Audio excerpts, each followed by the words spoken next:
Hello student, আমি Tapas sir.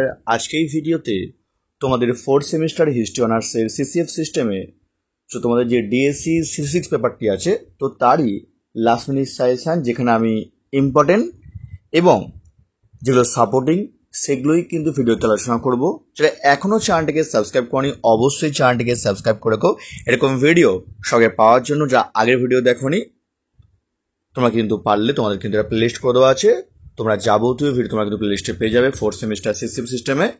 তোমরা পারলে তোমরা কিন্তু দেখে নিতে পারো। তো দেখো তোমাদের এখানে প্রথমে দেখো তোমাদের 20 মার্কসের প্রশ্ন। কেউ কিন্তু ভিডিও স্কিপ করবে না, তোমরা কিন্তু পুরো কথা শুনবে, তাহলে তোমরা বুঝতে পারবে। প্রথম প্রশ্ন দেখো, যেটি সব থেকে প্রবল ইম্পর্টেন্ট এই বছরের সব থেকে বেস্ট অফ বেস্ট প্রশ্ন, একদম ফার্স্ট চয়েস ফার্স্ট প্রশ্ন বলতে পারো, একদম সব থেকে প্রবল ইম্পর্টেন্ট পরীক্ষায় বিশাল চান্স, একদম তোমরা বাদ দেবে না। 1648 খ্রিস্টাব্দের পর কিভাবে আধুনিক ইউরোপীয় রাষ্ট্র ব্যবস্থার উদ্ভব হয়েছিল? এই প্রশ্নটা কি আবার ঘুরিয়ে দেয়, ওয়েস্টফেলিয়ার শান্তি চুক্তি কিভাবে ইউরোপে একটি নতুন রাষ্ট্র ব্যবস্থার জন্ম দিয়েছিল। সব থেকে প্রবল ইম্পর্টেন্ট তোমাদের ডিএসসি সিসি 6 পেপারের জন্য 20 মার্কসের জন্য সব থেকে প্রবল এবং এবছরে একদম বিশাল চান্স বলতে পারো। এই প্রশ্নটি তোমাদের কিন্তু আমার মতে এই প্রশ্ন তোমাদের কিন্তু এবারে পরীক্ষার মধ্যে আসতে পারে। তোমরা সেভাবেই একদম সব থেকে ভালো করে করবে এই প্রশ্নটি, একদম ফার্স্ট চয়েস ফার্স্ট প্রশ্ন হচ্ছে এই প্রশ্নটি। নেক্সট দেখো পরের প্রশ্ন, জিওফ্রে এলটনের সঙ্গে তুমি কি একমত যে ইংল্যান্ডের ধর্ম সংস্কার আন্দোলন ছিল মূলত একটি রাষ্ট্রীয় পদক্ষেপ? দেখো এই প্রশ্ন কিন্তু বিশাল চান্স, একের দাগের প্রশ্ন যেমন বিশাল ইম্পর্টেন্ট, একইভাবে তোমাদের বলবো দুইয়ের প্রশ্নটাও কিন্তু সেম ভাবেই কিন্তু সমান গুরুত্বপূর্ণ এবং পরীক্ষা কিন্তু বিশাল ইম্পর্টেন্ট। 1 এবং 2 দুটো প্রশ্নই কিন্তু পরীক্ষা আসতে পারে, দুটোই কিন্তু স্টার মার্ক প্রশ্ন, দুটোই তোমরা কিন্তু খুব ভালো করে পড়বে, দুটোই কিন্তু পরীক্ষা আসবে আর তোমরা কিন্তু সেভাবেই তোমরা কিন্তু তৈরি করবে, কারণ স্টার মার্ক প্রশ্ন এই দুটোই। নেক্সট দেখো তোমাদের পরের প্রশ্ন দেখো, পর্তুগাল ও স্পেনের সামুদ্রিক অভিযান ও ঔপনিবেশিক সাম্রাজ্য গঠনের তাৎপর্য বিশ্লেষণ করো। ভেরি ইম্পর্টেন্ট প্রশ্ন। নেক্সট, ম্যাকিয়াভেলি কি মানবতাবাদী রাজনৈতিক চিন্তাবিদ ছিলেন? দেখো 3 এবং 4 দুটির মধ্যে কিন্তু পরীক্ষা একটি বিশাল চান্স, তোমরা কিন্তু ভালো করে করবে, দুটির মধ্যে কিন্তু একটি আসতে পারে পরীক্ষায়, ঠিক আছে।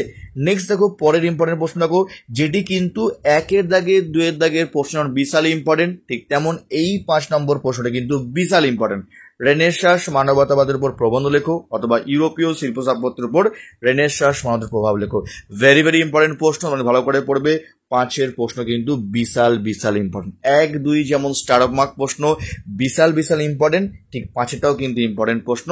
আর লাস্ট দেখো তোমরা ধর্ম সংস্কার হিসাবে মার্টিন লুথারের অবদান বা ভূমিকা লেখো। তো এই 6টি প্রশ্ন তোমরা কিন্তু সব থেকে ভালো করে পড়ে যাবে, কারণ এই 6টি প্রশ্ন তোমাদের সব থেকে বেশি ইম্পর্টেন্ট এবং 6টি প্রশ্নের মধ্যে সব থেকে ইম্পর্টেন্ট 1, 2, 5 এবং বাকিগুলো তোমাকে ভালো পড়ে যাবে। কি বললাম? তো এগুলো তোমরা আগে ভালো করে পড়ার পর তারপর তোমরা কিন্তু কিছু সাপোর্টিং করে যাবে, কারণ অনেক সময় কিন্তু প্রশ্ন কঠিন হয়ে থাকে, তাই সাপোর্টিং অন্তত করে যেও, যাতে তোমরা অন্তত লিখে আসতে পারো, যাতে কোনো প্রশ্ন তোমরা ছেড়ে আসতে না হয়। এই তোমাদের বলবো সাপোর্টিং করে যেও। সাপোর্টিংটাও তোমাদের রেনেসাঁস কেন ইতালিতে সাধারণভাবে ও ফ্লোরেন্সে বিশেষভাবে শুরু হয়েছিল, বিশাল ইম্পর্টেন্ট প্রশ্ন। সাপোর্টিং এর মধ্যে লাস্ট মূল্য বিপ্লব সম্পর্কে টিকা লেখো বা এর প্রভাব লেখো। এনক্লোজার সম্পর্কে বলতে কি বোঝো, এর প্রভাব লেখো। দেখো এই প্রশ্নটা মূল্য বিপ্লব বা এনক্লোজার, এটা কিন্তু 5 মার্কস আসতে পারে অথবা 20 মার্কস আসতে পারে, ঠিক আছে। তোমাদের বলবো 5 মার্কসের চান্স বেশি, তাও তোমাদের বলবো যে একটু পারলে তোমরা কিন্তু 20 মার্কসে করে যাও, ঠিক আছে। এই ছিল তোমাদের 20 মার্কসের যে ইম্পর্টেন্ট প্রশ্ন এই পেপারে ডিএসসি সিরিজ 6 পেপারে, সেগুলো আলোচনা করলাম। আর যদি কেউ নোটস কিনতে চাও তোমাদের কিন্তু আর কদিন পথে তোমার নোটস দেওয়া হবে। তোমরা কিন্তু যারা নোটস কিনতে চাও তো স্ক্রিনে আমার ফোন নাম্বার দেওয়া আছে, তোমরা চাইলে কিন্তু আমার সঙ্গে করতে পারো।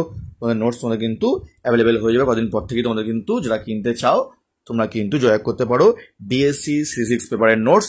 আর বলবো যদি কেউ তোমরা পড়তে চাও, এখন তো নেওয়া হচ্ছে না, 5th সেমিস্টার তোমরা কিন্তু ভর্তি নেওয়া হবে, তবে তোমাদের বলবো যদি কেউ ক্লাস করতে চাও অফলাইন বা অনলাইন দুইভাবেই তোমাদের ক্লাস করানো হয়ে থাকে। অফলাইনে তোমাদের হচ্ছে শিয়ালদা যে সোমনাথ কলেজ এবং বেয়ালা সাইডে শোষণা কলেজ, তার কাছে পড়ানো হয়ে থাকে। এবং তোমরা চাইলে তোমরা অনলাইন ক্লাস করতে পারো, বা অনলাইন ক্লাস কিন্তু প্রায় অফলাইনের মতো, তোমরা চাইলে তোমরা কিন্তু ডেমো ক্লাস তোমরা কিন্তু তোমরা দেখতে পারো যে তোমরা অনলাইন ক্লাস তোমরা অফলাইন মতো বুঝতে পারছো কিনা। এবার আসবো আমরা 5 মার্কসের প্রশ্নগুলো নিয়ে। ঠিক আছে, বললাম 5 মার্কসের প্রথম প্রশ্ন, এটি সব থেকে পরীক্ষায় বিশাল বিশাল ইম্পর্টেন্ট ডব সুইচের বিতর্ক বা এই প্রশ্ন ঘুরিয়ে দেয় সামন্ততন্ত্রের পতন সংক্রান্ত বিতর্ক আছে সেই সম্পর্কে আলোচনা করো। একের দাগের প্রশ্নটা বিশাল চান্স, এবছর 5 মার্কসের মধ্যে সব থেকে প্রবল ইম্পর্টেন্ট হচ্ছে এই প্রশ্নটি।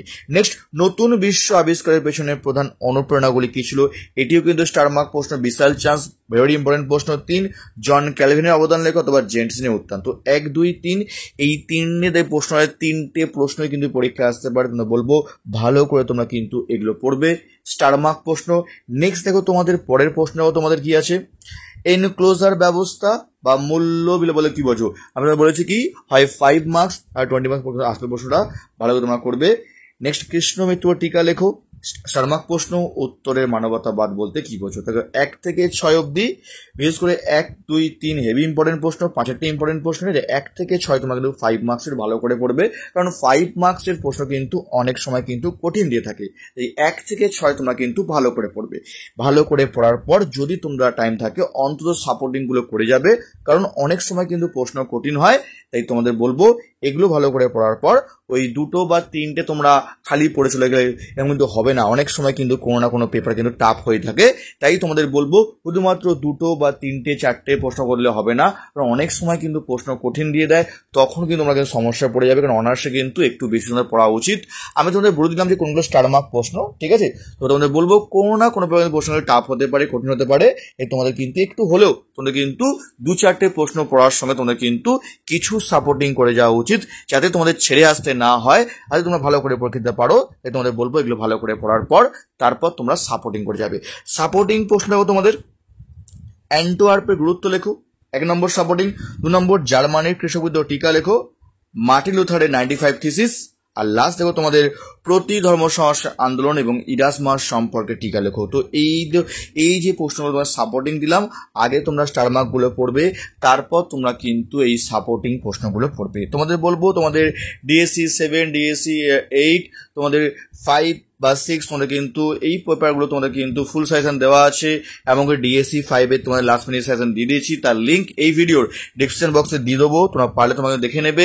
এবং তোমাদের প্লেলিস্ট করে দেওয়া আছে, সেখানে তোমাদের কিন্তু সাজেশন, সিলেবাস, তোমরা কি কি বই পড়বে, এমনকি তোমাদের কিছু প্রশ্নের উত্তর আমি তোমাদের আপলোড করে দিয়েছি, যা দেখোনি তোমরা কিন্তু পারলে তোমরা প্লেলিস্টে গিয়ে তোমরা কিন্তু দেখে নিও।